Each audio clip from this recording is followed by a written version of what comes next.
Iloilo Newsline. Magapangalagad na ang programa nga Iloilo Night Watch sa syudad kag probinsya sang Iloilo. Gimaras Antique Aklan kapin syudad sang Bacolod kag Negros Occidental ilabi na sa sagwa sang pungsod. Ang ini nga programa magadala sa mga balita, impormasyon kag magasipad-sipad sa mga issues nga mangin patas ang presentasyon sa tanan kag mabatian sa Facebook page kag YouTube channel sang Iloilo Newsline. Ang Iloilo Night Watch mangin mata kag dulunggan sa mga listeners kag mga viewers kag ini mabatian halin las 8:30 sang gabi tubtob las 10 sang gabi.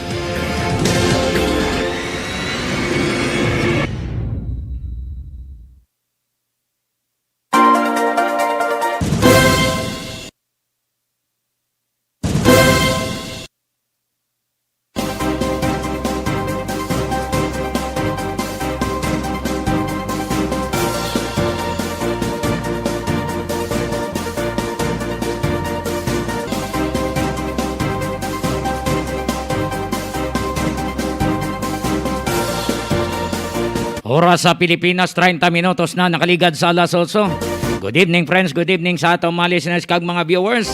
Welcome sa Iloilo Night Watch, paagi diri sa Iloilo Newsline.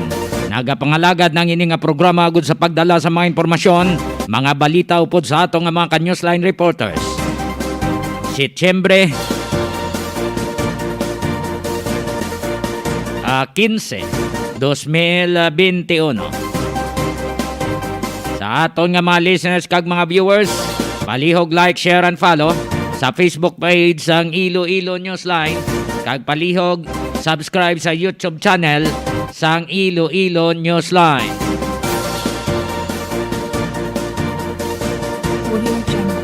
Sa mga listeners sang Iloilo Newsline, palihog standby kay ara na sa aton nga linya ang Pag-asa Iloilo upod sa kay John Michael Jungon. Iloilo Newsline Weather Update.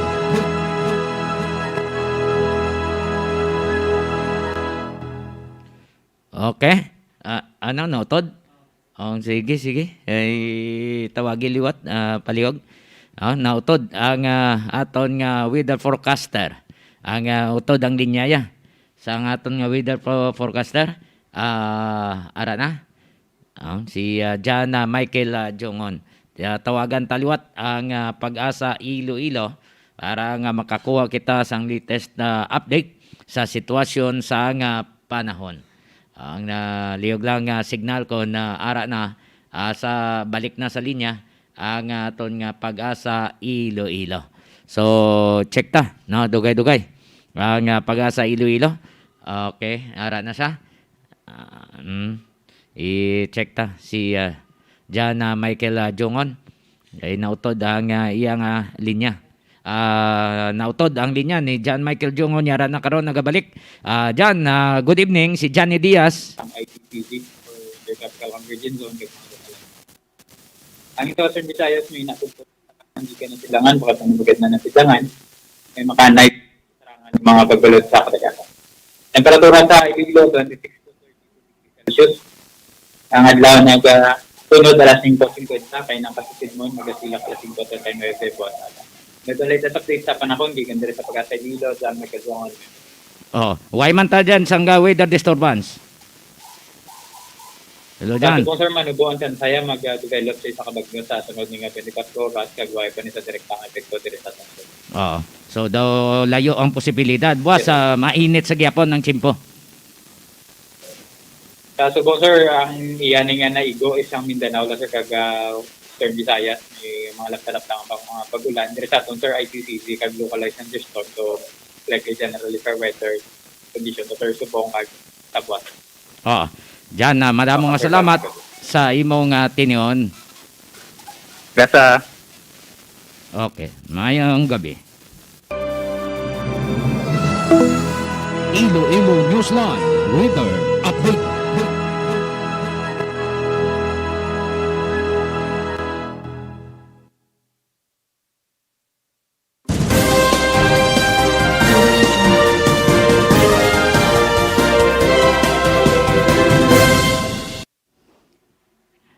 Sa mga listeners naton kag mga viewers, palihog lang padala na kamo sang comments diri sa Iloilo Newsline para mahatagan naton sa pagtamood ang inyong mga pa-shoutout. Kagang inyong mga greetings sa mga nagahiwat sa kaadlawan. Sa mga nagahiwat sa kaadlawan kay Joe Mayor, happy birthday. Kag sa iban pa nga mayara nga kaadlawan, happy birthday sa inyong tanan. Happy birthday to you. Happy birthday to you. Happy birthday, happy birthday. Happy birthday to you.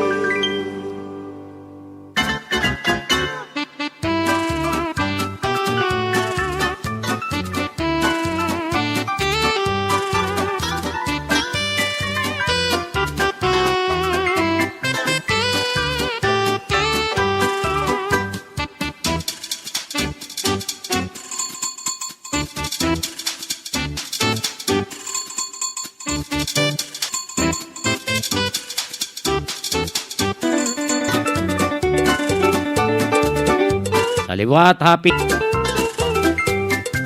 my birthday da. Kay Nining Arnie de la Cruz. Kay Shing Maria Abayon. Kay Joe Mayor. Happy birthday to you. Happy birthday sa inyo. Mga healthcare workers nagpatawag kaina sa press conference, may kangtanan sa plano sang gobyerno nga buhina na ang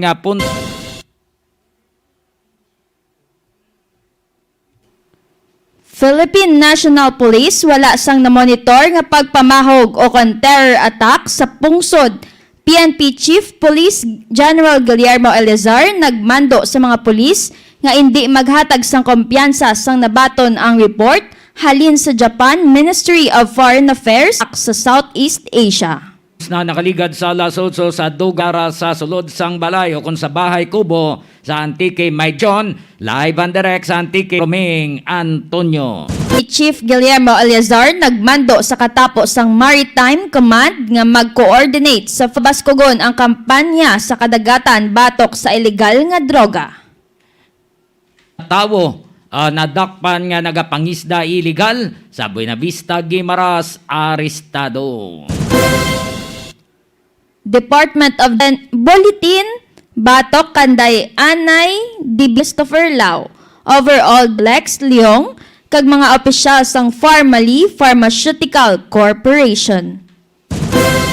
Nelda National Front Committee Negros sa Ilog Negros Occidental nga ginapatihan miyembro sang New People's Army.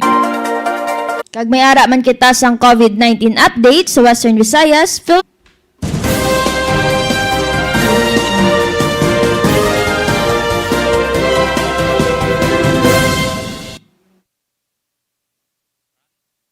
Trentay 9 minutos na nakaligad sa alas 8. More power Iloilo, bringing more to life. More power Iloilo, bringing more to life.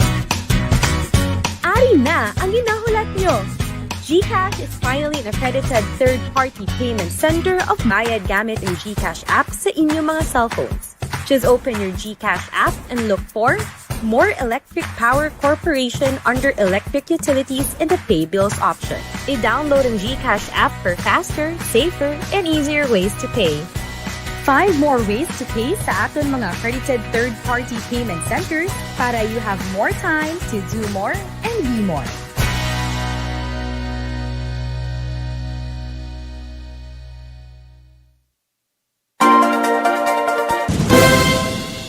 Gapangita bala kamo sang puro nga buko shake magkadto sa Ceres Terminal, Barangay Kamalig, Haro, Iloilo City, kag pangita ang kiosko nga Sweetie Buko Shake. Ang Sweetie Buko affordable sa tanan kag saburuso katama. Ginagarantiya namon sa inyo nga pure gid nga buko ang ginahimo nga shake, bangod astang tubod ginalakot sa pagtempla. Plus, purified crushed ice ang ginagamit kag wala sang kulba. Bangod Chemist ang nagtempla sa Sweetie Buko Shake. May ara man kita sa Food Panda. Tilawin nyo, Sweetie Buko Shake. Gusto niyo naman magbakal sang itlog, kadto kamo sa Egger Farm sa Barangay Balibagan, Este Santa Barbara, Iloilo. My telephone number 523-0039. Ang itlog sa Egger Farm, preska kag barato. Ang Egger Farm ginapanag-iyahan ng Day William kag Josie Lagman. Pwede man makatawag sa 0947-856-4729. Balik kita sa atong nga pagpangalagad sa atong nga mga listeners sa Luzon, Visayas, Mindanao. Mayong gabi sa aton man nga mga listeners, mga Pinoy, mga Ilonggo, yara sa abroad. Mayong gabi sa inyo nga tanan. Diri kita sa pagplastar sa ginpatawag nga press conference kaina. Sang mga miyembro sang healthcare workers may kang tanan sa ila sining hinanakit sang buot. Kaya ang iban nga mga benepisyo way pasagyapon matag sang Department of Health. Ti sunod nga tuig 2022 daw ginatanaw na ninila nga basi kuno buhinan pagid ang budget para sa ila kag madula ng ilang nga mga benepisyo. Subong nga daan, way pamahatag nga nabatian na nila nga ara naman gani na-release na sang DBM, sang Department Budget of Management, ang budget sa Department of Health, tapusan way pa nila yung mahatag sa mga healthcare workers. Kaya mga healthcare workers, nagalaom, nga mahatagan, makambit man sila sa mga benepisyo nga saad, o kung nasaad, sa bayanihan 1, kag bayanihan 2. Kaya ang ining bayanihan 1, kag bayanihan 2, ginpasa din bangod sa pandemya. Tidira na plastar ang hazard pay, ang special rest allowance, kag ang hambal nila nga mat, amoning meals accommodation, kag transportation allowance sang mga healthcare workers. Di daw ginautay-utay kuno sa Department of Health. Tub subong iban niya way pakbaton nga manog takop na ang tuig 2021. Nga sang nagligad pang mando ni President Duterte pero si Dalom daso wala bungog lang niya sila. Ti sunod tuig dulaon pa kunong iban nga mga benepisyo. Ti sinumpong ko da sino ang mabantay sa sino ang attender sa mga pasyente sa ospital. Si Secretary Duque? Sino ang mga staff sang DOH? Mapasalig nila nga sila naman ang mabulos to sa ospital. Kung wala ng mga medical frontliners o kung ang mga frontliners naton nga muning nagabaka-baka sa mga pasyente sa gasostiner sa sininga pandemya. So yari ang pang result kay na sa press conference nga ginpatawag sa mga healthcare workers. Ang iban daw hindi madutlan sa DOH sa panawagan. Bisan pa nga nagapabutyag na sang hinanakit sang buot ang mga healthcare workers sa ila sini nga pagsakripisyo, pagbako. No? Para lang nga mabuligan ang mga nagakinhanglan sang bulig nga mga pasyente. Ari ang pagpatawag nila pamatian naton kag tanawon via diri sa Facebook page sang Iloilo Newsline kag sa YouTube channel sang Iloilo Newsline kag makitaan man ninyo ina sa Gimaras Newsline. Sa lahat ng mga manggagawang pangkalusugan at sa lahat ng mga kasama natin na media na ngayon ay nakikinig sa atin para sana ay maipahayag nila kung ano yung paninindigan ng ng mga manggagawang pangkalusugan sa lumalalang krisis na nararanasan ng bansa sa ngayon. Ang tingin natin ng 2022 na panukalang budget ay labis na nakakagigil, nakakagalit sa hanay ng mga manggagawang pangkalusugan. Nangangahulugan ito nung tuluyang pagtalikod ng gobyerno nitong rehimeng Duterte sa kalusugan at kaligtasan ng mamamayan at pagbawalang bahala sa proteksyon, kaligtasan, kagalingan ng mga manggagawang pangkalusugan. Nakakagalit at nakaka-demoral sa katunayan, may mga nurses, may mga doctors tayo na umalis na ng hanay bilang mga manggagawang pangkalusugan upang harapin yung bagong hamon ng ibang bansa or hindi man ng ibang larangan, no? Katulad ng call centers, pag-abroad at iba pang mga larangan. Dahil wala naman lang na inilaan na budget para sa COVID-19 at para sa mga benepisyo tulad ng specialist allowance, actual sa duty pay, meal allowance, accommodation at transportation benefits na isa itong pantawid man lang sana ng hirap na nararanasan dahil kalahati ng katawan ng manggagawang pangkalusugan ay nasa bingit ng kamatayan. No? Tuluyan ang inilantad ng rehimeng Duterte ang pagkukunwaring maka-health workers at makamamayan at tuluyan ang naging manhid, bingi at bulag. Sabi nga natin, mas mabuti pa yung bingi pagka sumenyas ka ay pwede kang maunawaan. Maaring ang bulag ay hindi ka makita pero kapag yung hinawakan ay maaari kang maintindihan kung ano yung mensahe na gusto mong ipahiwatig sa kanya.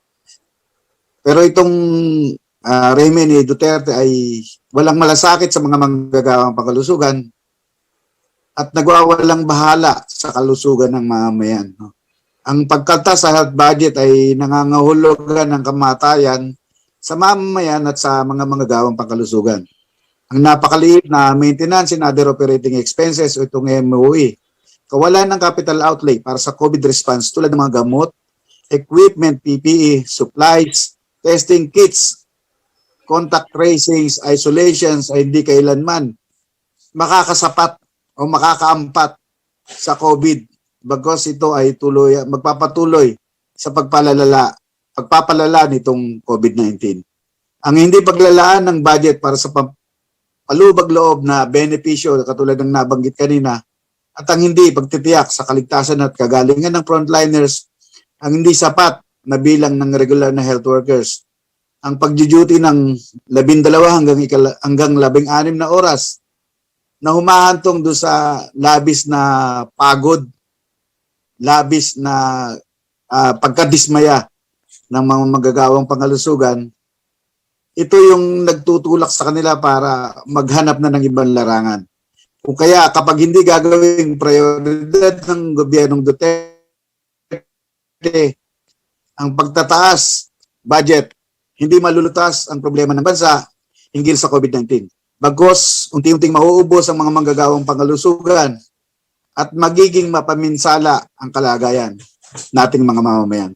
Ang sitwasyon ng sistemang pangkalusugan sa Pilipinas ay higit pang lalala sa iba pang bansa sa Asia tulad ng India at iba pang mga bansa na karating sa ating bayan. Babagsak na todong bubulusok ang public healthcare system ng ating bansa. Habang buong tapang ng mga manggagawang pangkalusugan na nilalabanan ang nakamamatay na COVID-19, huwag nating hayaan na ang Department of Health at ang rehimeng Duterte ay talikuran ng kanilang tungkulin na tiyakin ang kaligtasan at kagalingan nating mga manggagawang pangkalusugan kasama ng mamamayan. Kasabay ng ating pagiging ng hustisya at katarungan ay ang pagpapanagot sa kalihim ng kalusugan kay Secretary Duque at ang mismong Pangulo ng ating bansa na si Pangulong Duterte sa kanilang kriminal na kapabayaan na kapalpakan sa paghahanda na sa pandemyang ito. Kami ay nananawagan sa lahat ng mga manggagawang pangkalusugan at sa mamamayan na rin na dapat na magkaisa, patuloy na tumindig at manindigan para sa proteksyon, kaligtasan, karapatan at kagalingan upang patuloy na makapagserbisyo sa mamamayan. Manggagawang pangkalusugan, wakasan na ang kontra health workers at kontra mamamayang paghahari ng rehimeng Duterte. Tama na, sobra na, manggagawang pangkalusugan at mamamayan magkaisa. Duterte panagutin, Duterte wakasan na. Bahagi po ng aming pananawagan para sa mga ating mga mambabatas na sana una ay taasan ng budget na sa kalusugan sa pamamagitan ng paglalaan ng 10% gross domestic product o 2.06 trillion na gross domestic product upang idirekta ang mga serbisyong pangkalusugan sa publiko at para sa tugon sa COVID-19. Ikalawa, buwagin ang PhilHealth at i-realign ang 79.9 bilyong budget ng PhilHealth direkta sa lahat ng pampublikong ospital para direktang tugunan ang kalusugan ng mamamayan. Taasan ng pambansang minimum na sahod ng salary grade 1 sa mga gawang pangkalusugan at iba pang sektor sa pamahalaan ng 16,000 kada buwan. At magkaroon ng mass hiring ng regular na healthcare workers, hindi lamang mga job orders na sa kasalukuyan ay siya nating pinakikinabangan, ngunit ang kanilang mga benepisyo ay hindi na ibibigay. Punan ang 14,241 na mga bakanting posisyon at lumikha ng mga karagdagang plantilla positions. Lahat ng 22,000 na health response na manggagawa o itong mga job orders natin para sa 2022 ay dapat gawing regular. At ang ikalima, ay lahat ng mga benepisyo sa ilalim ng COVID-19 ay dapat na ilaan sa pangkalahatang pag-aproba para sa 2022.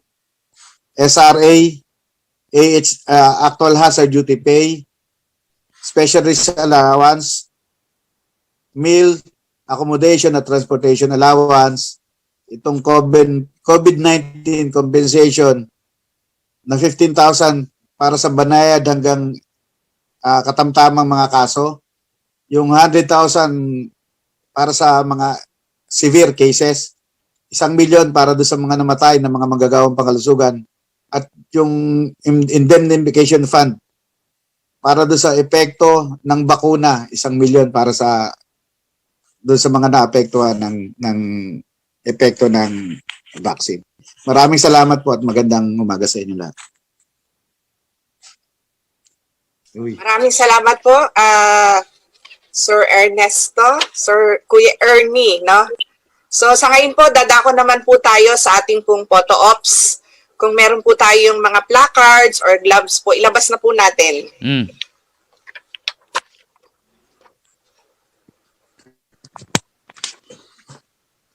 Okay?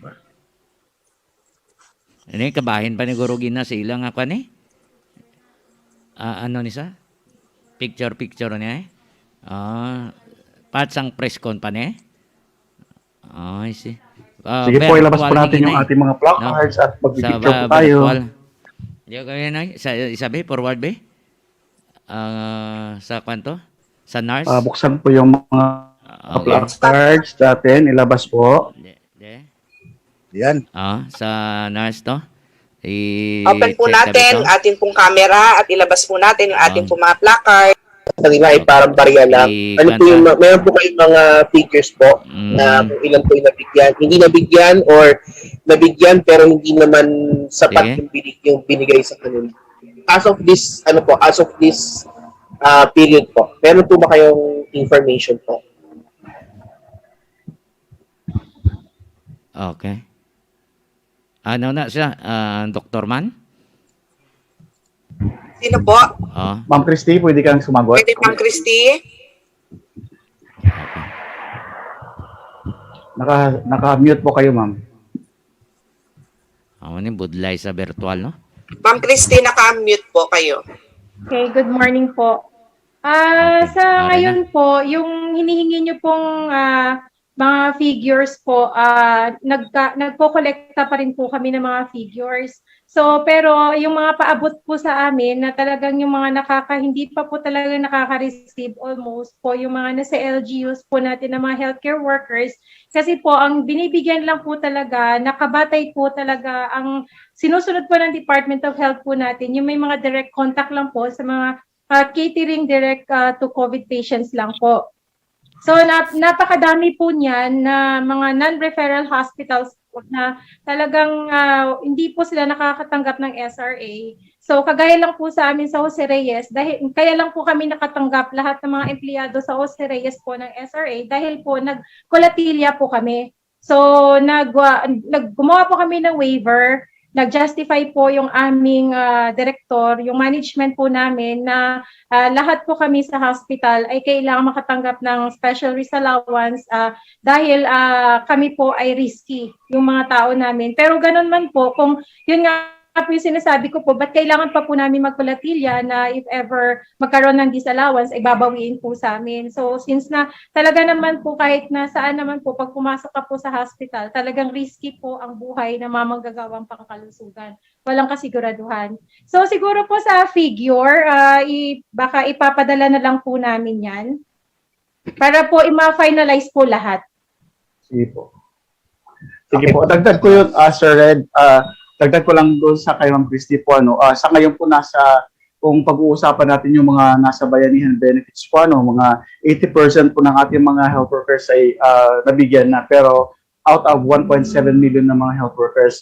Pero karamihan dito ay SRA lang talaga ang ibinigay. Yung ating panawagan talaga na dapat ibalik yung 70% doon sa budget ng meal allowance, transport, saka accommodation doon sa mga binawasan ng mga hospital ng kanilang mga budget for sa buwang September 15 to December 19 as of 2020. And then sinisingil din natin ang Department of Health na dapat ibigay din ang MAT mula December 19, December 20 up to June 30. Ito yung inaantay namin kasi nung pag-uusap din, tumawag din yung Department of Health. Ang sabi ni Yusek Vega, sina Asik Pong, pinaprioritize silang sa na ibigay and then to follow yung MAT. Pero hanggang ngayon, wala pa rin nangyayaring budget na para doon sa MAT para sa mga health workers. Kaya both public and private talagang inaantay yung budget para doon sa meals, accommodation, and transportation kasama na doon ang active hazard duty pay. Pwede magdagdag. Sige, Sir Bong, magdadagdag Sir Bong.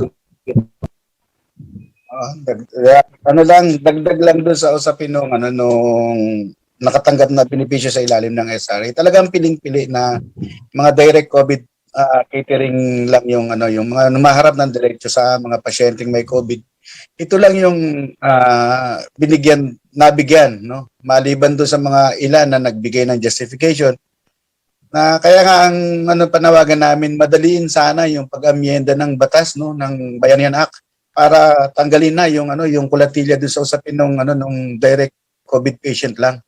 Yung dapat na nakikinabang sa mga benepisyo sa ilalim ng bayanihan. Katunayan, itong Pampanga, no, na isa sa pinakamalapit na probinsya dito sa Kamaynilaan, yung nabalitaan namin ay ultimo yung mga security guard, yung mga nasa CSR ay hindi nakatanggap, no, ng doctor at nurses lang yung nabigyan nitong special risk allowance. Ang masakit pa, noong nagbigay ng mandato si Pangulong Duterte na dapat ay lahat mabigyan at binibigyan niya na 10 araw ang Kagawarang Kalusugan para pondohan yung benepisyo ng mga manggagawang pangkalusugan, bandang huli siya na mismo yung nagsasabi na tali ang kamay ng Department of Health dahil doon sa batas, no, ng Bayanihan Act na nagsasabing direktang COVID patient lang yung dapat na makinabang. Ito yung nakakasama ng loob dahil nagpalabas ang Pangulo, siya rin mismo yung bumabawi doon sa kanyang mga pananalita na dapat sana makinabang ang lahat. Maraming salamat po. Dagdag ko correction ko, hindi pala yung sinabi ko baliktad, 80% pa lang po ang talagang hindi talaga nakatanggap po. Kaya marami pa rin clamor from the regions talaga na hindi talaga nakatanggap kasi kagaya nung nag-i-stick yung ating Department of Health sa batas, so talagang marami ang hindi pa talaga nakatanggap kasi ang binibigyan talaga nila yung mga direct contact. Ang gusto kasi natin, batay doon sa pag-uusap sa Blue Ribbon Committee together with COA, DOH, DBM, at mga senador, ang napag-agrihan, i-interpret na yung batas ng liberal para lahat ay makatanggap na dahil nung una ang COVID-19 naman ang mode of transmission is through direct contact, pero sa katagalan ng pag-aaral ay nakita nila na ang COVID na ito ay ang kanyang mode of transmission is through airborne na aerosol na. So dapat talaga lahat ay makatanggap at dapat sang-ayunan or dapat i-carry out ng ating Department of Health yung napag-usapan sa Blue Ribbon Committee na kasama ang COA na dapat ibigay talaga ito sa lahat ng mga health workers. Okay po. Larong plano po yun. Pa- Sige po, Dagdag po. Opo. Mayroon po tayong mga lateral entry ng mga doctors na galing sa La Union Hospital, sa mga sa Ilocos, mga lateral entry po sila sa Jose Reyes, mga fellows po 'yon. So nagtatanong po sila sa atin bakit hindi kailan daw nila matatanggap ang SRA nila. So ang sabi daw po kasi ng kanilang management doon, kaya tinatanong ko rin sa kanila kung ano yung ginawang justification ng management nila. Kasi actually mga siguro ano yan sila, mga 10 doctors na naka-lateral entry po sa amin na nagsabi po sa akin na ang sabi daw po ng management nga po nila, ayon nga daw po doon sa guidelines diyan sa batas na with direct contact lang. Pero naman po itong mga doctors na to, mga TCVS doctors po ito, mga nag-oopera po sila sa mga may sakit sa lungs, may mga sakit sa puso, mga COVID patients po ang inooperahan namin. Kasama po itong mga doktor na to, pero hindi sila nakakatanggap ng SRA. Kaya masama po yung mga kalooban nila. So, yun nga po sabi ko na naman sa kanila na napag-usapan nga sa Senate Blue Ribbon Committee po na dapat pangkalahatan, hindi lang po yung may direct contact. Kasi kung tutusin, hindi nakikita ng gobyerno na ang ginagawa namin, kahit kami mga nasa mga non-COVID referral hospital, pero kami pinaka-risky sa lahat dahil hindi namin namamalayan yung mga pasyente na pumapasok sa amin na asymptomatic pagka after 1 day na na-admit na sila sa amin na marami na pong nasagasaan, marami na mga nakahalubilo na mga staff, mga doctors at saka iba pang mga healthcare workers natin, saka pa lang po nagkakaroon ng sintomas at nagiging positive po sila. Kagaya po din, example lang po, sa isang inopera namin na nasaksak na wala siyang swab test result, nang lumabas po, nang inoopera po siya namin, asymptomatic, nang lumabas ang swab test result niya positive.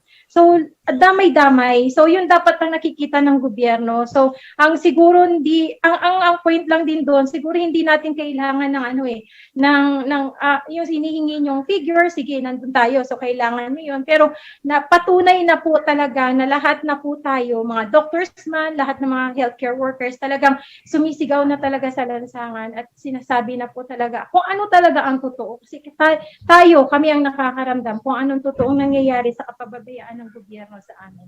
Kaya yun po yun isa pa. Sige. Pwede pong makasingit din. Sige, si Dr. Esquivel. Oh.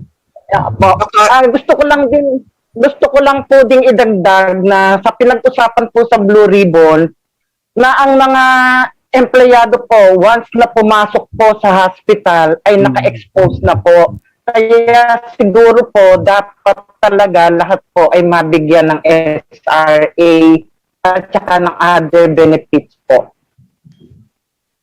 Okay po. Okay po. Okay po. Okay po. Last question na lang po siguro.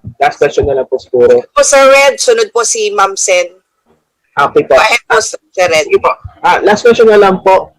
Of course, right now po, we are now shifting into more, sabihin na natin, looser quarantine restrictions. Yun na po, yung granular lockdown. Pero kayo po, of course, you vehemently oppose nga po yung pagluluwag kasi nga, dahil nga sa tumataas pa rin na kaso ng COVID-19. Pero, ang dinadahilan pa rin po naman talaga ng economic team and yung mga yung mga tao din mismo na nagsasabi na matapos na sana yung lockdown kasi hindi naman din kaya yung aid. And even Presidential Advisor Concepcion has been very vocal about reopening, saying na if the economy doesn't move, walang may bibigay na ayuda ang gobyerno because the people are paying taxes. Ano po yung nasasabi dito sa ngayong phase 3 opening ngayon ng ating economy sa Metro Manila sa granular lockdowns? Do you think po ba it was prudent to reopen as early as now? And kung sinasabi po ni Secretary ni PA Concepcion na the only way to give the ayuda is to have the economy moving, sa inyo po palagay, saan po pwedeng kumuha ng pang-ayuda kung kailangan po nating maghigpit palalo ng mga restrictions? Yun lang po. Salamat. Sir Robert? Sige po, salamat Sir Red. Nakakalito po kasi ang ating gobyerno talagang wala siyang scientific at komprehensibong plano para sugpuin itong COVID-19. Nililito ang mga tao sa iba namang katawagan. Instead na sanay na ang tao sa ECQ, MECQ, iniba na naman yung panawagan, iba naman yung katawagan ngayon. So meron ng parang may volcanic eruption, level 1, level 2, level 3, level 4, level 5. Ito yung nakakalito na mga pulisiya po at then maghihigpit sila ng restrictions, luluwagan ng restrictions para daw umayos ang ating ekonomiya, pero hindi nila tinitingnan yung ano ba ang dapat gawin kasi para ma-prevent talaga ang pag-spread ng ating ng virus na ito. Kasi panawagan natin kung paano kailangan magkaroon ng mass testing. Ito yung hindi talaga nagagawa. Imagine ilang thousand lang ang ginagawa nila na panawagan sana natin. Hindi naman yung buong Pilipinas sabay-sabay ng mass testing. Kunwari, sa isang barangay, merong nagka-COVID dyan ng 5. Yung the whole barangay dapat i-mass testing kasi hindi naman kailangan natin ma-detect kung sino talaga yung mabigyan ng ma-detect natin kung sino yung mga nagpositibo. At the same time, yung contact tracing ayusin din kasi matagal na rin na hindi talaga naayos ang ating mga contact tracer, ang kukunti lang. Kaya wala talagang panahon na para i-contain itong virus. Wala talagang magandang pulisiya ang ating gobyerno dito sa pag-contain ng virus nito. At the same time, kung luluwagan man ang ekonomiya and then nakita mo naman yung pagtaas ng virus araw-araw po parang magdadagdag ka lang ng cases kung talagang yung mga tao hayaan mo lang. Kaya kailangan paigtingin talaga yung mass contact tracing, mass testing, at bilisan yung pagbabakuna ng ating mga kababayan kasi ang daming nag-aantay. Ang daming nag-aantay ng bakuna. Imagine, sinasabi pa ng presidente natin, pag ayaw magpapakuna, ikukulong. Asan yung bakuna? Ang daming mga, kagaya sa amin, dito sa aming street namin, walang bakuna. Kung saan barangay pupunta sa kabilang bayan, kabilang barangay. So sana, yung programa ng vaccination din ay talagang dapat ituloy-tuloy at pabilisin para lahat tayo magkaroon, mano natin yung sinasabing herd immunity para sa ating bansa. May dagdag na? Additional lang po. Okay po, Sir Robert. Si Juan Cristi, may dagdag. Ni Sir Robert na talaga pong nakakalito. Di po ba patupad sila ng granular lockdown? Healthcare worker ka, pag lumabas ka sa lugar mo, hindi ka na pwedeng bumalik kasi granular lockdown. Kung healthcare worker ka, nasa bahay ka, hindi ka pwedeng lumabas para magserbisyo sa tao. Kasi nangyari na po sa amin yun. May mga staff na po kami na nag-granular lockdown. Lumabas sila kasi ang duty nga natin ay 6 a.m. So, kailangan 5 a.m. nasa hospital na. Nag-announce ang granular lockdown alas 8. Lumabas sa duty niya 6 p.m. Hindi na siya makakauwi. Wala siyang dalang gamit, wala siya mga personal, lahat ng mga gamit. Saan siya pupunta? Ang kakulangan pa po ng gobyerno, yung suporta sa mga manggagawang pangkalusugan, yung mga quarantine facilities. At saka yung hindi lang yung quarantine facilities, yung mismong facility na kung saan mo po pwedeng ilagak itong mga manggagawang pangkalusugan na hindi makauwi sa bahay dahil nag-granular lockdown. Kasi na-lockdown sila, hindi na makakauwi for 1 month. So dapat mayroon talagang specific place para dito sa mga manggagawang pangkalusugan kasi kahit na naka-lockdown yung lugar nila, makakapagserbisyo pa rin. So ngayon, kung kami mga manggagawang pangkalusugan, magkakaroon ng granular lockdown sa lugar namin, hindi na kami papasok. Tuluyang magsasara ang hospital. At nakakalito, tama si Sir Robert, level 1, level 2, level 3, level 4. Sa mga ordinaryong tao, paano nila intindihin ang level 1, level 2, level 3, level 4. Sa palagay niyo po ba, pagtutuunan pa nila ng pansin yan, paglalaanan pa nila ng panahon yan, para isipin kung ano yung nakasulat dun sa level 1, kung ano yung ibig sabihin ng level 2. Sa palagay niyo pa, napakadaming ordinaryong tao sa populasyon ng Pilipinas, napakadaming ordinaryong tao na nalilito at hindi alam kung ano ang ibig sabihin, na bigla na lang sila ika-capture o bigla na lang silang kasuhan o bigla na lang silang nakakagulat dahil hindi nga nila alam kung ano nakasulat sa level 1, kung ano yung ibig sabihin noon. At the same time, tama si Sir Robert, yung sinabi ni Sir Robert sa vaccination, panawagan ng gobyerno natin na magpa-injection kayo, magpa-vaccine kayo kasi kailangan natin yung herd immunity. Nasaan ang vaccine? Nasaan ang gamot? Kasi doon mismo din sa lugar namin sa Bulacan, nag-aagawan na. May mga stab nga pong binibigay, pero yung may mga stab na yun, pagdating doon sa area na yun, wala kasi napakadaming walk-in. Madaming nakikipag-agawan sa slot ng vaccine. So yun nga po, isang problema natin. Ayaw na natin ng lockdown. Sa totoo, ayaw na natin ng lockdown kasi alam na po natin na talagang bagsak sagad na sa lupa ang ekonomiya natin. Sangkatutak na ang utang ng Pilipinas. So baon na talaga tayo. Simula nang pumasok ang administrasyon ng Duterte, lalong sadsad ang ekonomiya ng Pilipinas. Pero nasaan? Kasi kung sila may malasakit at naisip nila sa umpisa pa lang na ayusin ang sistema nitong sinasabi na contact tracing, yung pagpo-quarantine, yung pagbibigay ng swab, pagsa-swab test. Tama nga naman si Sir Robert. Nga naman kung kagaya sa amin, mga empleyado, isa sa area namin nag-positive, dapat lahat kami isa-swab para makuntin mo na kaagad kung sino yung positive doon at hindi na makahawa. So ngayon, mag-i-contain mo na sila, hindi na sila pwedeng pumasok, hindi na sila pwedeng makahawa. Pero ang pinaka-problema sa lahat, kung nag-positive yung isang empleyado, paano siya uuwi sa bahay nila kung common ang CR, isa lang ang kwarto, isa lang lahat ng ginagalawan. So lahat ng pamilya niya, hahawaan niya. Yung mangyayari, magkakahawa-hawa, kaya nga ngayon, pamilya na po ang hawaan eh. Kasi wala nga pong binibigay ang gobyerno kung saan mo ilalagak yung mga tao na yun. Nag-aagawan na tayo, wala na, kanya-kanyang save na lang ng sarili natin. So, ang nangyayari ngayon, imbis na magtulungan, wala na, kanya-kanya na lang. So, away-away na lahat. So, yun ang napakalungkot kasi ayaw na natin ng lockdown. Sa totoo lang, ayaw na natin ng lockdown. Pero kung ganito ang sistema, ang ginagawa ng gobyerno, nililito lang tayo, walang mangyayari. Maraming salamat po. So, maraming salamat, Ma'am Christy. Ma'am Sen Hernandez, tawagin po natin Ma'am Sen.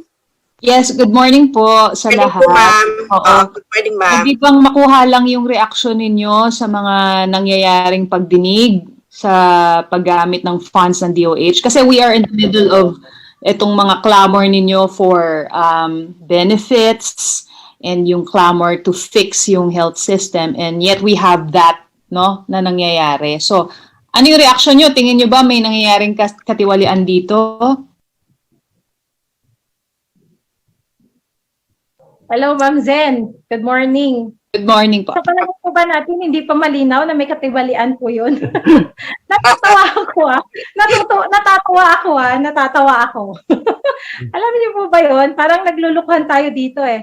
Ibig sabihin, parang bata lang tayo na nag-uusap. Kailangan, gusto mo ba lollipop o ayaw mo? Akin na lang. Parang ganon nangyari. So alam naman po natin napakalinaw po. Kasi kung walang katiwalian yan at walang korupsyon na nangyayari o kaya walang plan doon at the back of their mind, so sa lahat ng mga iniisip nila, kung walang plano yan na ikokorap yan o walang katiwalian yan, sana maginhawa ang buhay natin pare-pareho. Nagiging maayos sana ang lahat. Hindi sana kami magsusort out na kami mga manggagawang pangkalusugan ay darating pa sa punto na talagang kailangan pa namin maglansangan. Hindi na dapat at saka hindi kailangan. Kasi kami kailangan kami ng mga pasyente namin. Pero since nakikita nga po natin na talagang may at hindi na ibibigay kung anong mga karapat-dapat para sa amin. Kasi in the first place, Ma'am Zen, hindi kami ang nanghingi noon. Sila ang gumawa ng batas na yun eh. So natutuwa nga po kami kasi binigyan nila kami ng, kumbaga nakita nila kami i-exist pala ang mga manggagawang pangkalusugan. Pero bakit naman ganon? Mayroon pang may kondisyon. May kondisyon ang ginagawang batas, samantala ang serbisyo na binibigay namin sa mga pasyente namin, walang kondisyon yon. Mahirap, mayaman, kung ano ka man, talagang ibibigay namin ang serbisyo 100%. Hindi kami nangingimi eh. Hindi kami nangingimi para magbigay ng serbisyo. Kaya dapat ang gobyerno, ibigay din nila ang karapat-dapat sa amin. Dapat walang walang kondisyon lahat. Salamat.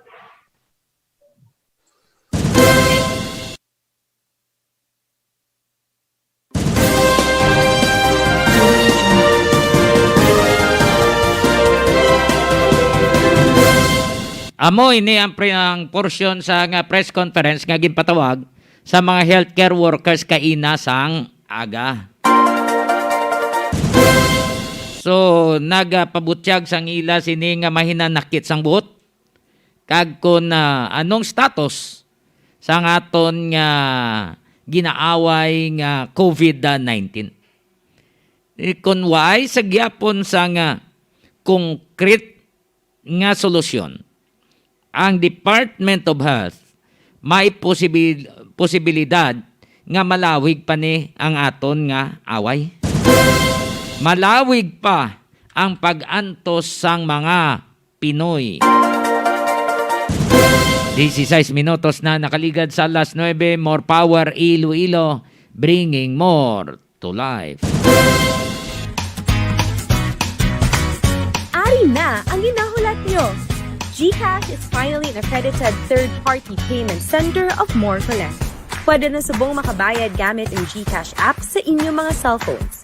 Just open your GCash app and look for More Electric Power Corporation under Electric Utilities in the Pay Bills option.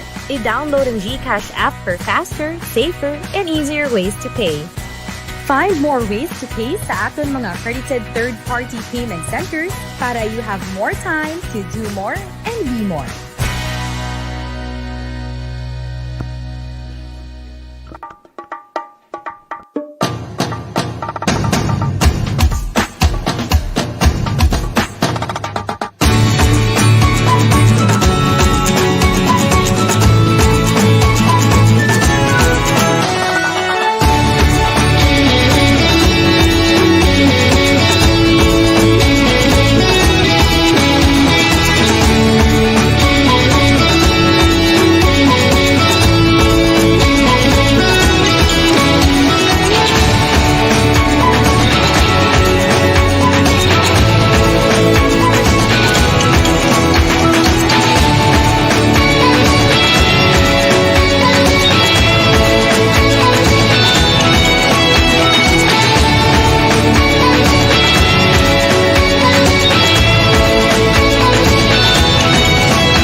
Gusto nyo magbakal sang preska nga isda? Kadto kamo sa Crossing Patio, Duanyas, Iloilo.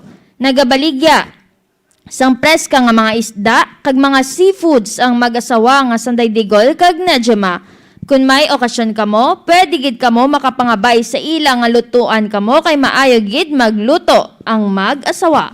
Kadto na kamo sa Crossing Patio, Duanyas, Iloilo.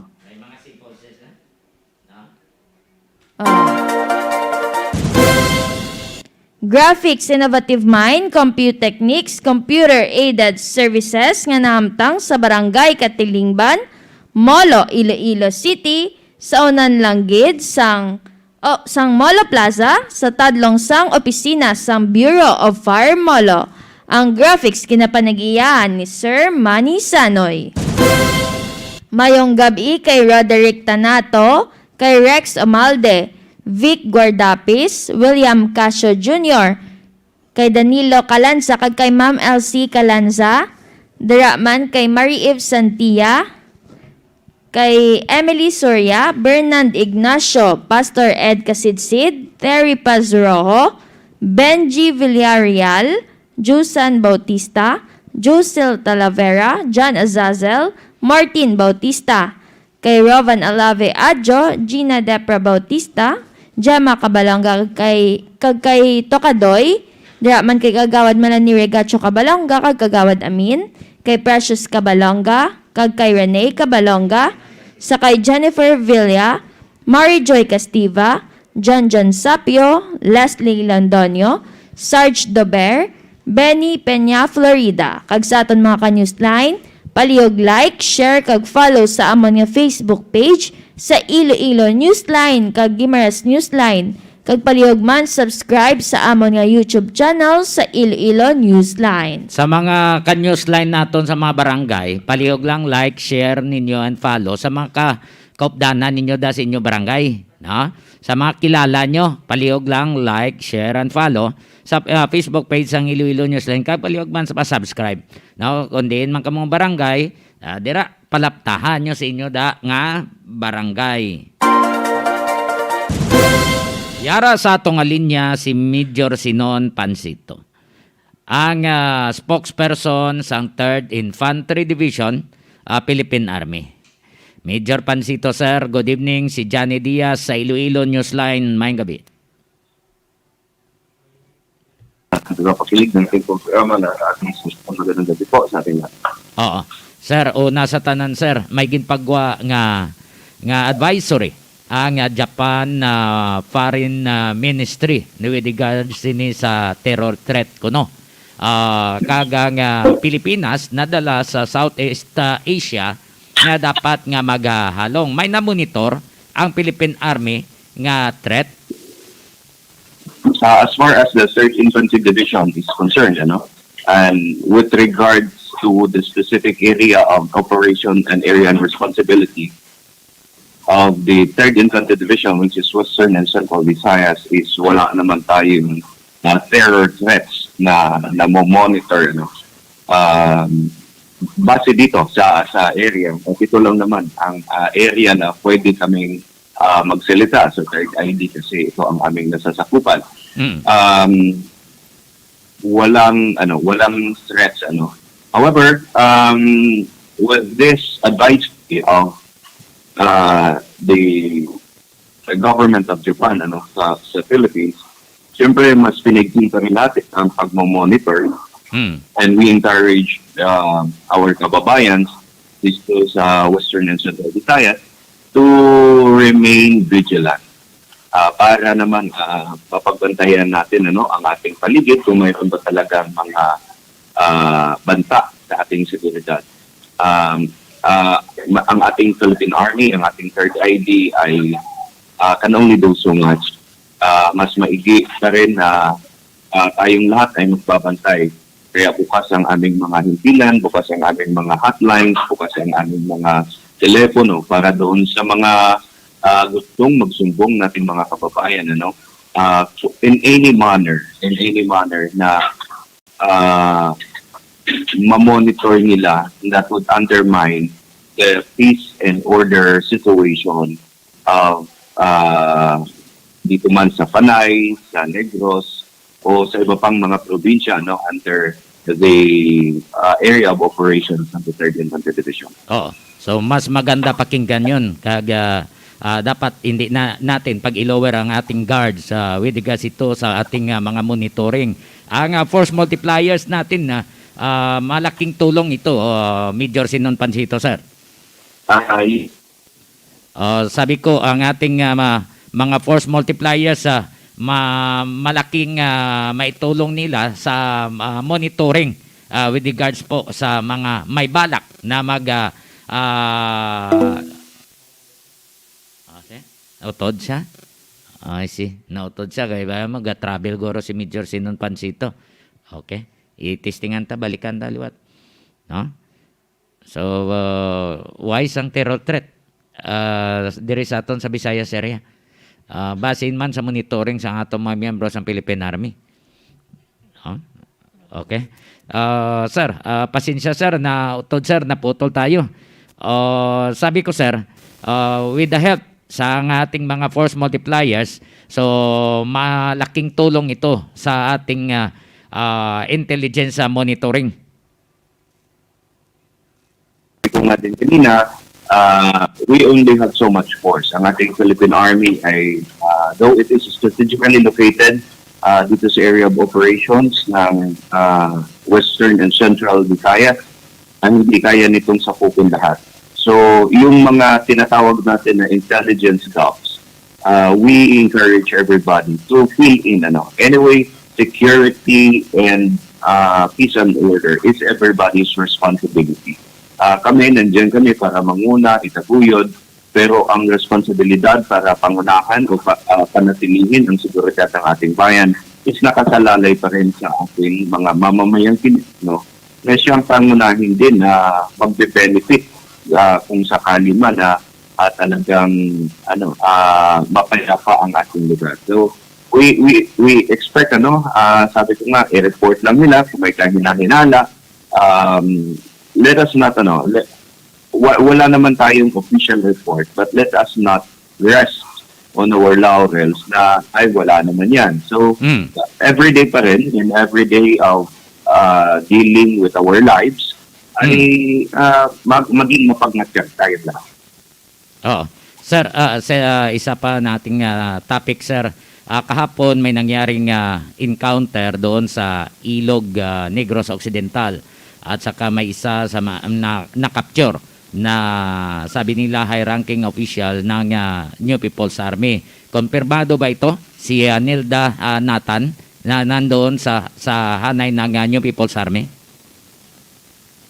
Base sa tala, unang-una gusto ko lang linawin ang operasyon na yon is hindi pinangunahan ng Philippine Army, pagkos pinangunahan ito ng Philippine National Police, ng 6th Special Action Battalion.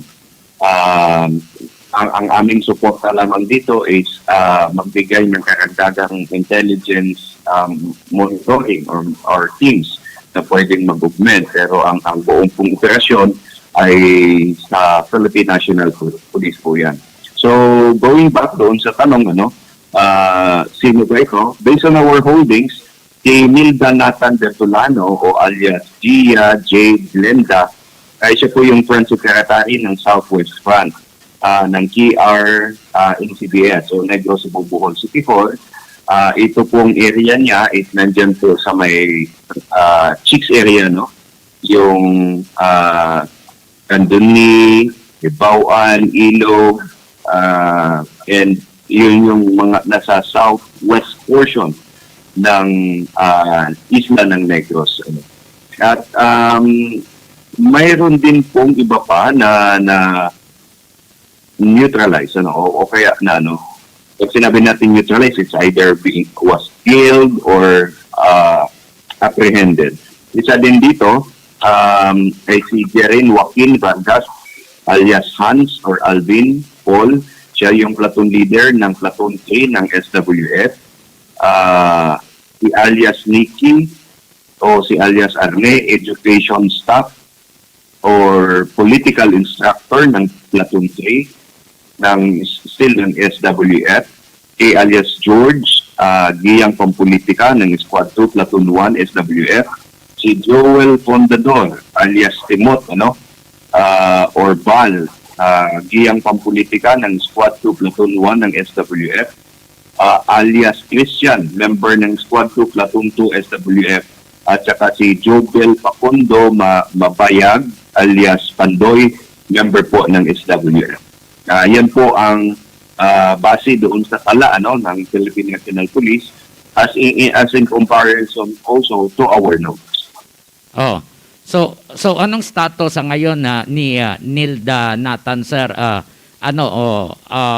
May patong ba itong ulo niyan sa pagkadakip sa kanya during the encounter of Philippine National Police?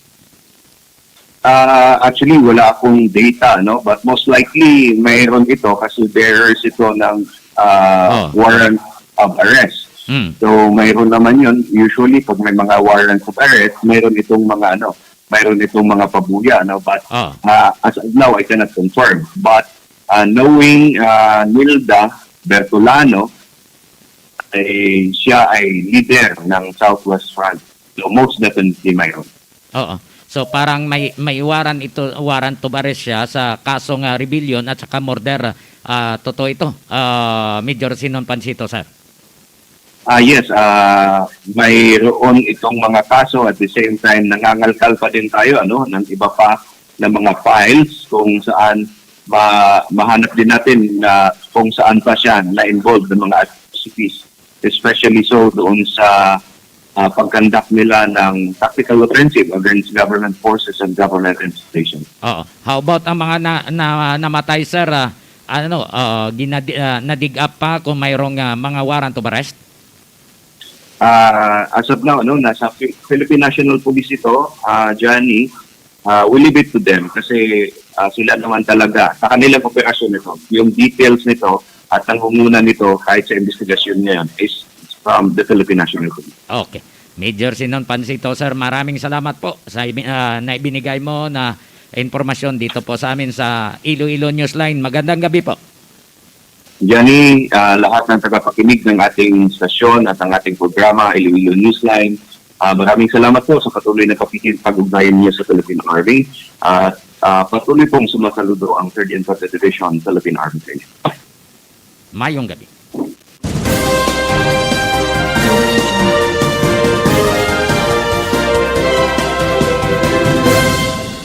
More power Iloilo, bringing more to life. More power Iloilo, bringing more to life.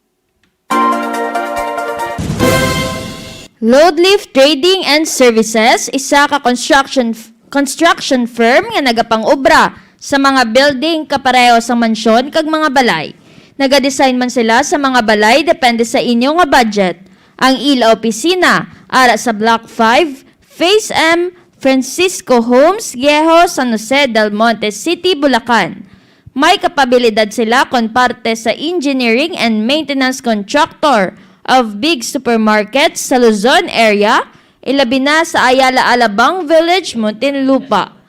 Pwede nyo makontak si Engineer Joey Diaz paagi sa mobile number 0939-812-6336 o kung pwede man mag-email sa maria_rosem@yahoo.com.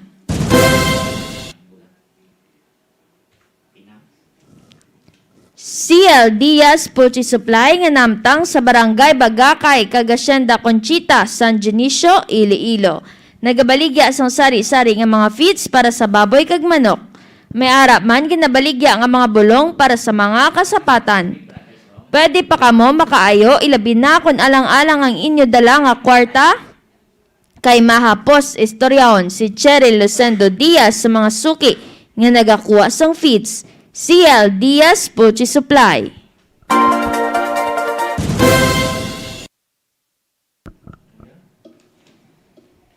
Ano to gani ang kanto na ang pinangs liyo ko tanawa dabi no flower supply dira sa atubang sang Central Market sa Snart no lapit da sa Los Filipinos no ara dang ilang pwesto sa mga bulak ni bligya bulak ara da guro sa ang ginpicturean mo to.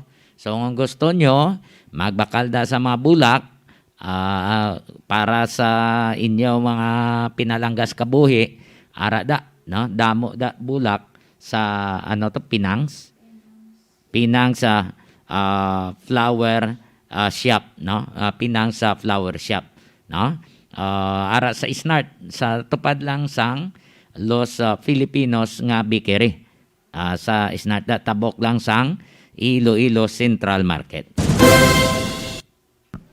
Mayong gabi kay Bong Tanato, kay Tabar Terante Emmanuel kag sa tanan nga crew sang MVGCL Tapi sa Surat, India in Anchorage. Draman, sakay Eli Daanoy, sakay Anse Kidato Sagutoy, watching from Hong Kong.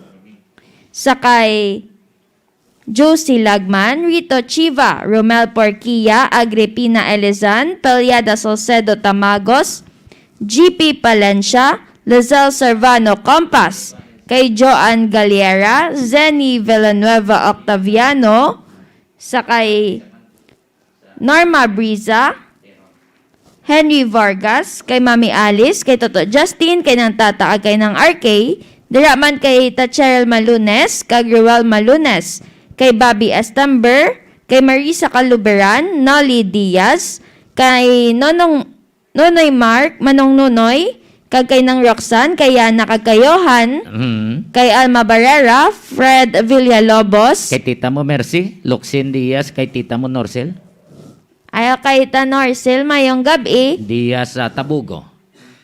sa kay Kagawad Betty Malion Talavera, kag sa Pumuluyo sang Barangay South San Jose, sa kay Pamski Santelian. Pamskida sa Manapla. Ag sa Batsa 84 sa Manapla Elementary School. Mayong gabi. Diraman sa Batsa 84-85 sa Manapla National High School. Mayong gabi sa inyong atanan. Salamat sa pagpamati.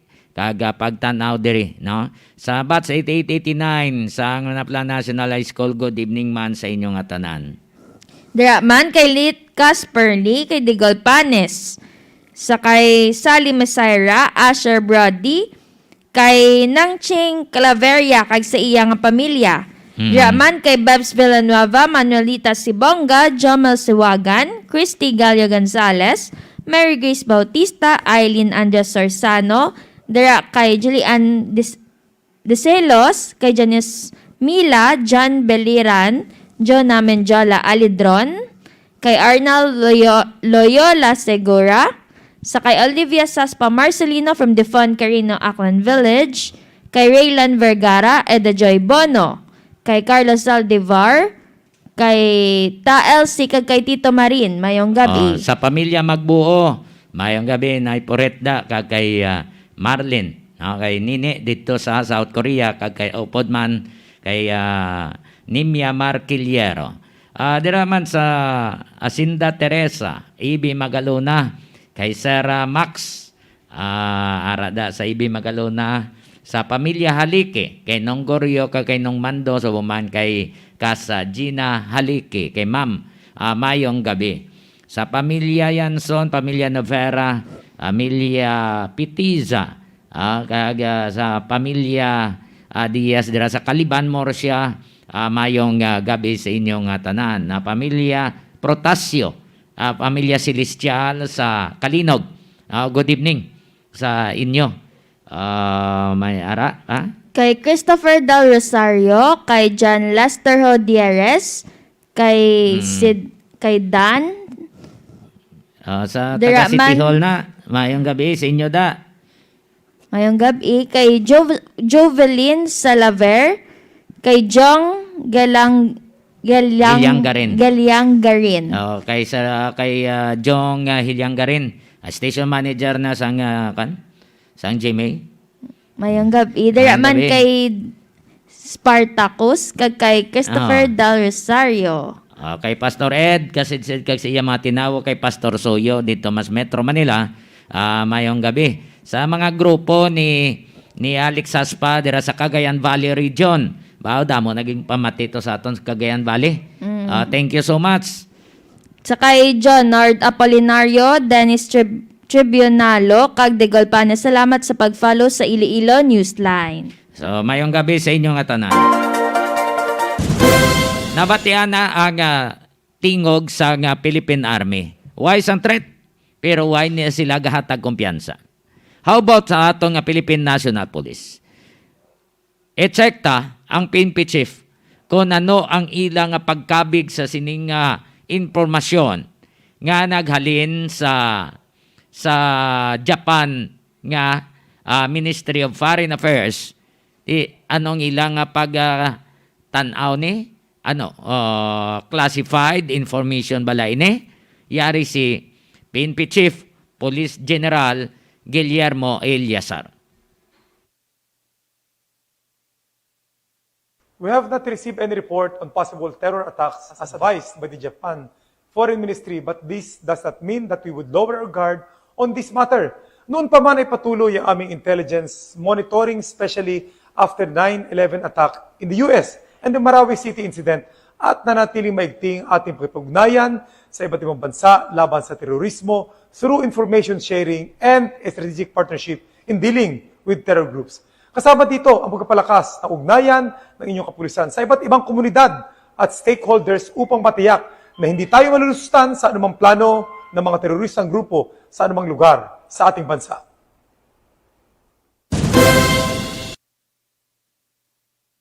Si PNP Chief Police General Guillermo Eliazar.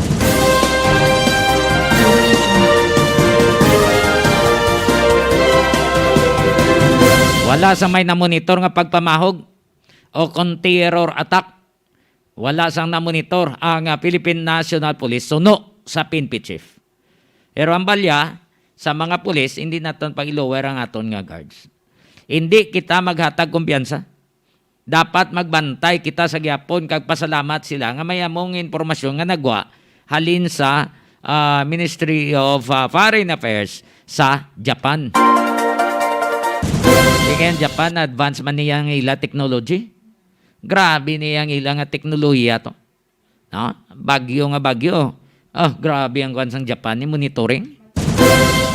No? Ang ila to nga building inali maglinog. Haga swing lang to. No? Haga swing. Grabe to. Ato sang una ang tidal wave to, ang swords to. No? Na-monitor na to nila galing kayong iban, naghatag kumpiyansa dito sa Japan. Kundi damo nagkalamatay, damo nagkalaanod to nga mga salakyan. So na-monitor na to nila. Ang monitoring sa Japan, ang ila nga intelligence monitoring, grabe ni klapad. So wala gina small sang military sang Philippine Army kag subong man sang Philippine National Police ang impormasyon halin mismo sa Ministry of Foreign Affairs sa Japan. E-check tang report sa atong koneksyon nagika naman sa Antique update sa Mag-Iloy nga naigo sang kilat na yari sa atong alinya si Newsline Romeng Antonio Paliog standby.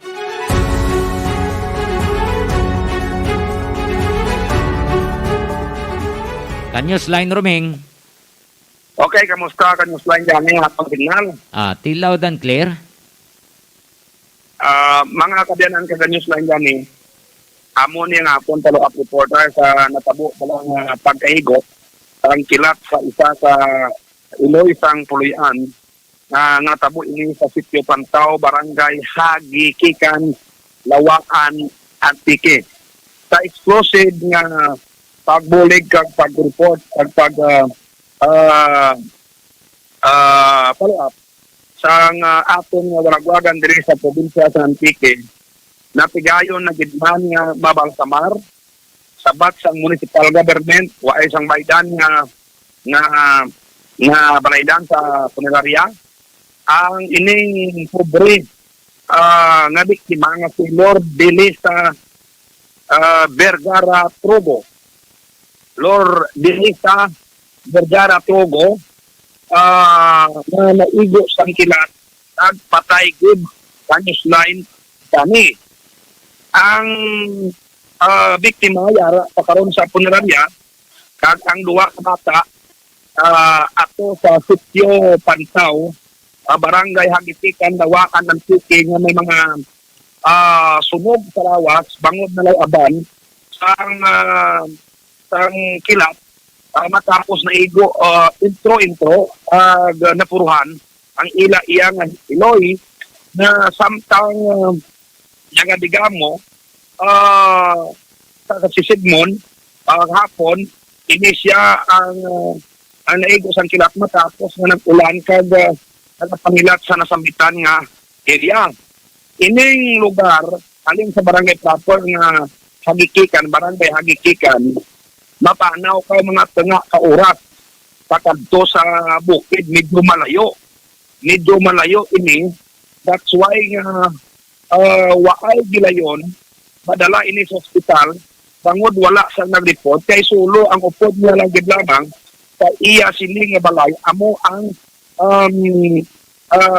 tatlo ka kabataan nga lunsay mga minor de edad upon nagaedad lamang ito 8 kag 9 pa tuig ang edad sa Newsline dani. Kag kumo malayo pa ang ilang mga balay sa baryo kay napahamtang ini sa uma. Bangod nga may agto man sa uma nga taga kasi Mario Manila amo ko matukiban inis na gali na igo sa sila sa gin report pagkaaga pa sa munisipyo kag ini na aksyonan kag waay rin indian na dara sa ospital bangod nga ti rayo-rayo ang lugar kag madulom pa. Now, Pangan kadya ka newsline dani, kay Gidaradyo sa radyo, sa Boss Radio, kag kita mismo, ang nag-follow up, na palupangdan ang mga local officials, kag bisan ang national government diri, may gin-extend kag may promise na nga magbulig sa ining na igo sang kilat kag duwa nga napatay kag ang napilasan pagid na duwa ka bata. Ang impact ang bata o kung ang bana ang ining ni Lord Elisa Vergara Trobo kaya trabaho ini sa Metro Manila kag tinguan na mapauli as ingad din si travel kag mo naman ng mga ayon sa gobyerno ang nagbulig kag posibilidad nga travel na sa Subong sakay sa barko pauli diri sa probinsya sang Antique. Nabuligan na dito sa mga municipal officials kada lakip man ang probinsya official sa Antique ang lugar.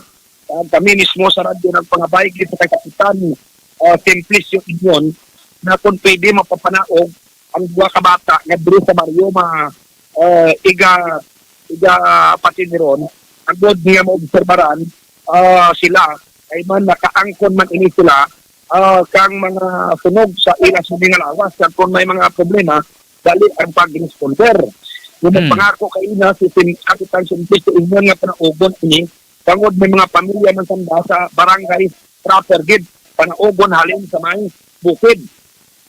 Kag ang ginisirihan namon kay ina nga ang bangkay ko ni kaso mag-aabot halin sa Piramida iga burol o kung iga hayak nila either sa barangay hall hindi na pagdaroon ko sa bukid either sa barangay hall o kung sa simbahan kang Romano Katoliko sa barangay proper ni sinamo amodyang din pa hayag ni Kapitan Simplicio Inyon. Tungod sa kaluluoy ang sitwasyon kang yang mag-Iloy na perpika pobre nakaangkon ini isang damo na bulig kag may mga pledge diri sa radyo din sa Antique na magabulig sila kag ang natipon kag ang matipon pagid nga mga amount edi ini da turnover sa abay kung sa bana kung makapauli na kag iga gamiton ini para sa livelihood project or program o kung livelihood nila nga pangabuyan tira sa nasabitan nga barangay. Ang mga kabataan, mga pila ng mga pangidaron nila, kanyas Len Romeng? Siya, walo na dito. Sa lalaki ni? Ang duwa, ang isa sa diri way igo, ang duwa ni na igo, nalay aban lang ang isa dyan pero may mga sunog-sunog sa awas, pero siling pa gani, yung napagan, kumaganti na pag mirakulo, kaya dasig din magpatuyong sa kina sa mga kwan, mga paso. Mayo lang kaya ara sila sa sulodya sa nga bahay kubo. Ang ilang Iloy, ara sa sagwa abi, nakabalandra siya, yung nga samtang nagatig ang abi para sa ilang inugpalan niya punon. Oo, daw muna. Ay ang kilat nag-igo sa ang kita ng sitwasyon sa uma-uma nga ang balay may sa dalom-dalom sang may dyan nga dapog. Tapos masaka-saka kapag sa log amo naman ng balatangan nila. So ang mga bata gamay man lang nga bay kubo mo ang mga bata para sa babaw-babaw sa babaw kasalog kung ang ginang rigong sa Manao sa salog kung magsigang ka para sa dapog dira yan nakigo ang kilat pero nalabot pa ganyan duwak bata. Grabe no? Kaya mako mga daan nga pilak bultahe na magaginada. So ang Iloy kay dito siya nagadapat to nagatungtong sa tusduta ang mga kabataan naka-elevate o kung na-ara sila sa babaw, Kanyos lang dyan, hindi ko rin na-elevate. mabatian ng imo siningang pan. Oo. Imo siningang pumungkot. Subong. Subong, okay na. Okay sige, na. okay na. Oo. Silingko, ang iloy, kaya nagatungtong sa slupa, pero ang duwak bata nakaka-elevate sa abi, amo tong jutay lang nga paso sa ilang iloy, amo gid nataman. Okay, so hindi gid mag-readable ang imo nga pamangkot ini. So kanyos lang gani amo na lang niho no. Waay na tang problemahan ang pamilya kadya kay nagpangako ang mayor kang Lawaan na sabat nila ang bayad sa punerarya pati ang pagpalubang kaina nagkadto man diri representative balin sa provincial government bangod nga nakalabot man sa ina ang balita di may pledge man nga nabot. So at damo ang nagbululig Kanyos Line Roaming. Kanyos Line Roaming silingko at least damo ang nagbululig. Okay. Ang linya ni Kanyos Line na Roaming na utod dula ang kontak naton dito sa probinsya sang Antique ay kaluluoy man to sang Mag-Iloy. At least nagbululig to, ginbuligan na lang sang mga pumuluyo nga mapatigayon to ang mahimos ang iya bangkay kag ang bana ginaulat na lang halin sa Metro Manila nagapamugon mo lang to para makapauli diri no ang duwak bata nga may mga paso-paso hikutar sa municipal government sang Dawaan nga mapadulhog para matinder ang ila pa sini nga mga kinanglanon. Ay budlay na ba to no? Basibla may infection pa ang paso to sa duha ka mga kabataan tuod nga hindi man lala pero kinanglan nga ma-atinder no? Matinder sa Mayo ang paso to sa mga duha ka mga kabataan. So ang duha tong mga bata buligan na sa mga barangay officials nga madala sa banwa para ang matinder ang ilang mga pasok Kanyos Line Roaming. So posibleng padala inigid buong sa kay barangay official ang duha ka bata ay may tiyo man sila doon sa barangay agad nga mamulas ang tag-monitor kay ang ginatanaw do kaya Kanyos Line gani basi bla kung may mga infection kasulad bala kung ano mabserbaran ang mga sitwasyon nila no ano ang desisyon karon ni kapitan matapos din pangabay namon kag kung wais na nagburulig pero ma-social media karon ang biktima kay bisan ulagong daw ura kwarta kay wala gid ang ilo gid lang gali niyang bilon sa balay kag tintok nga bata kay ang tatay nito pa kaya kan naigo ang ilo ura gid nimo ang mga bata kay intok muray na agahan pa kanyo sa yan oo tiyang ang tatay to sa anong iyaman to trabaho sa construction Remedyo General dito sa Metro Manila construction ang dahil kanyang nagtumahan man to ang istasyon na tumuli sa Tiki nga mapagmutan o kontakto nila. So at least na plaster na tanan-tanan na Kanyos Line na Roaming.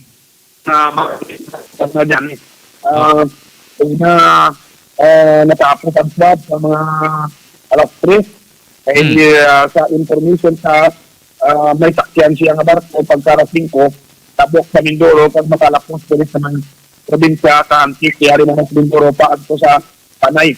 Mga buwas ko ari na ang tatay pag ginatugyan na gani na sa nangabulig ano na lang ang mahimo kaya na sa Sandoro ka mo hindi nihaya sa ulang lubong kung wala man kamusta yan makaluluoy ginagihap niya ng sitwasyon. Okay. Mudang follow-up na ito kanyang ang report. Ikan sa may probinsya, kampi sa Kanyos Line, Roaming Antonio nag-report sa Iloilo, Kanyos Line.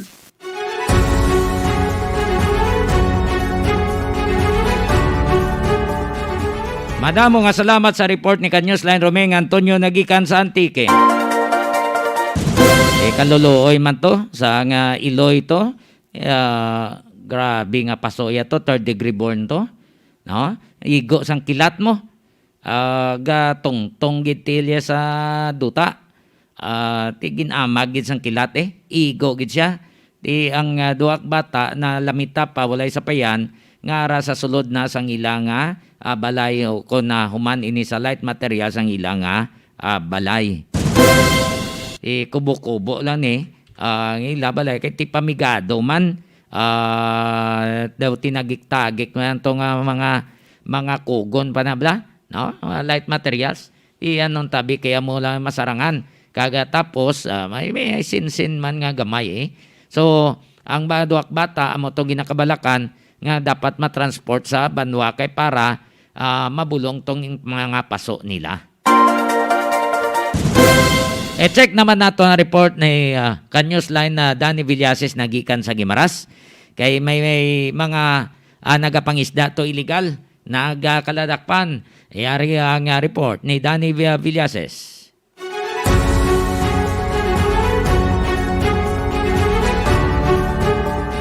Dan? Yes, Newsline Johnny.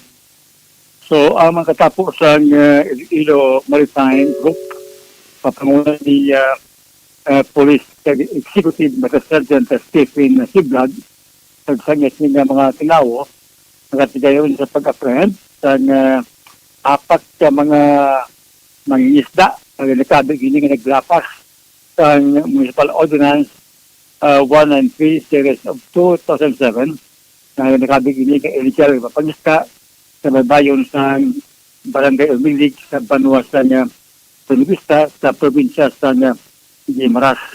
Hanggang pang apprehend sa makatapos sa Iloilo Maritime PNP ang masunod Rani Ortez Dimson, 21 edad, upod sa kay Rene Boy Pag-aro, de la Cruz, 25 anyos, pangatlo, Noli de la Cruz, si Castro, 33 anyos, kaganya sa minor de edad, na nag-upod sa papangisda, upod sa sakay sa bangka nga mo ang MBC Dixin.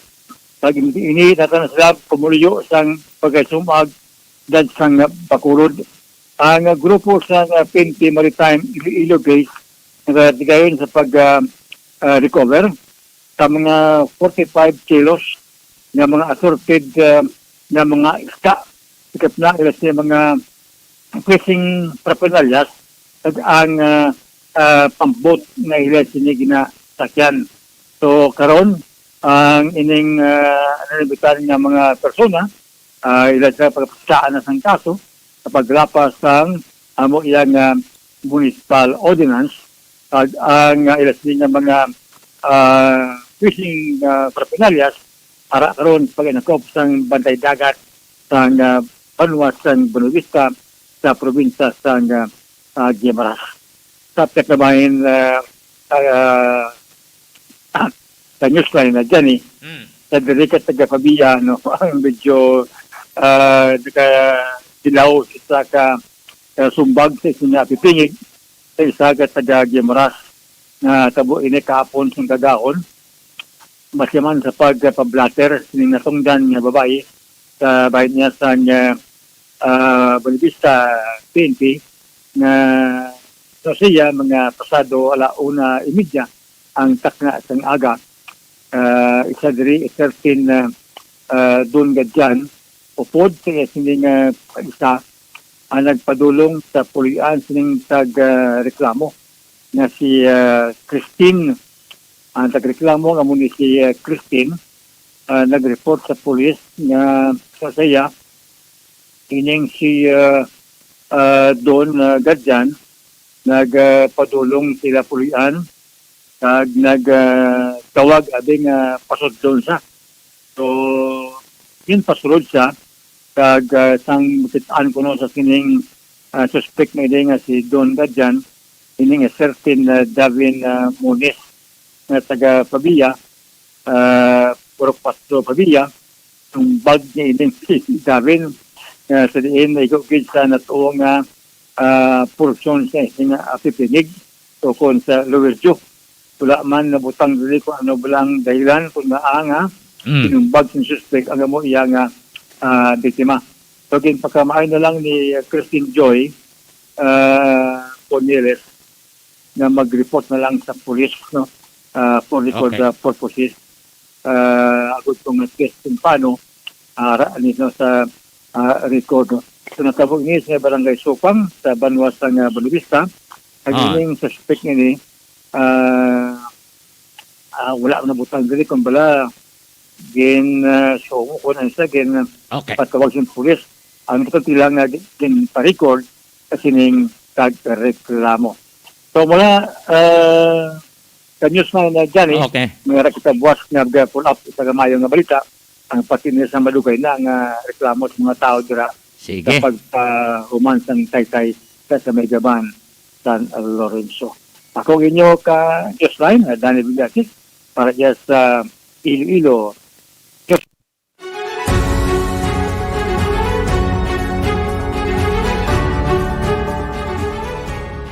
Madamo nga salamat sa report ni Danny Villasis nagikan sa Guimaras.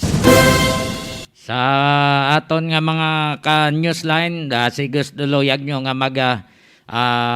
pabulong sang inyo nga mga kasapatan dala nyo kay Doc Ronnie Galia, rehistrado nga veterinarya niya aryara ang iyang klinika sa unhan ng Dasang Dominic Funeral Parlor, no? Sa Barangay San Miguel Hordan, Guimaras, nga going to Santa Teresa, yara sa left side. Sa unhan na sang Dominic Funeral Parlor, kag sa unhan man sang People's Television o kon PTV transmitter. No, maghalin ka sa rotonda, mga 400 meters away, sa left side ang Vitron Animal Clinic. Vitron Animal Clinic. Hindi ka mo magkalipat, iya ina ni Doc Ronnie Galia. So, Vitron Animal Clinic. So, sa aton nga mga listeners, aton mga listeners kaga mga viewers, pabasan ta na ang parte sa kampanya sa illegal drugs. Sa aton mga listeners ka mga viewers, paliog lang like, share, and follow sa Facebook page sang Iloilo Newsline. Mayong gabi kay Mary Regina Delgado, kag sa mga listeners sang Guimaras Newsline kay Elena Thompson kag Jomar Elaran, daraman kay Nolen. Kay Mami Lina Hinisi Midjana, kay Talaban, kay Mami si Juanilio Yangguas, kay Sir Noe Gatorian, kay Mama Digna Disi, kay Charlie, sa BEDB, sa WBCST now ISATU, sa mga nag-graduate sa ISATU, mayong gabi, daraman kay Unyok, Unday, kay Joy Tamayor, Labordo, kay Sheila Villana Gaitan, kay Arlene Gallego, kag sa ilang mga pamilya Estante, mayong gabi. Kay Walin Gray, Marie Coleto Montalvo, Roderick Tanato, sa kay Hazel Calataro, Jipoy Gumbok, Luciana Abeliar, kag Eileen Abelarde, mayong gabi. Daman kay Corporal Sanchez. Kay Corporal Rodante Lopez.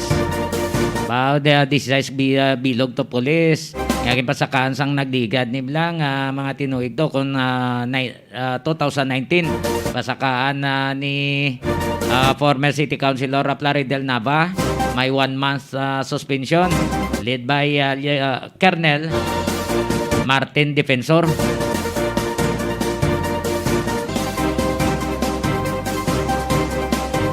So sa atong mga listeners, kita na naman kita buwas sa atong pagpangalagad.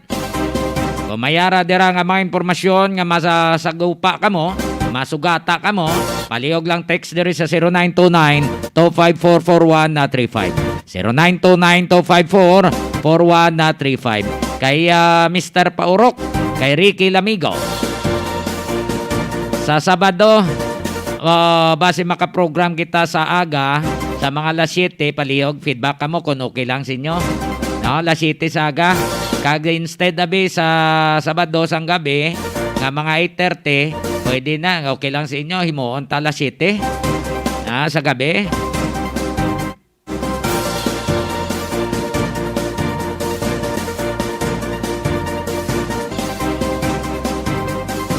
So palihog lang feedback dire sa chat box sa nga Iloilo Newsline kung nabilabol kamo sa amo sina nga mga inoras. Palihog lang patawa padala dire sang informasyon sa comment box sang Iloilo Newsline. Kagagi Marasa Newsline. Alas 7 sa aga Sabado, mga isa ka oras sabi no. O kung isa ka oras kagtunga sa gabi mga isa man ka oras, no? 7 to 8. O, no, okay lang sa inyo. Upod na lang sa atong technical partner kay Toto Boy Jeff kay Nonoy MJ. Ini ang inyong mga alagad. Ako si Sweet Don Gamarcha Diaz, nagapabilin sang bida, bawal walang mas, isanitize ang mga kamay, dumestansya ng 1 metro, alamin ang totoong impormasyon. Nakahingagaw sa kay may klase pa mo. May ngagaw naman Matuo naman. May exam na naman. Sige lang. Anong tabi kaya mo na online? No, virtual class. Sa tanan-tanan nga mga listeners kag mga viewers, God bless us. Ako naman ang inyong alaga Johnny Yanson Diaz. Madamo nga salamat kag maayong gabi Pilipinas para sa Iloilo Newsline.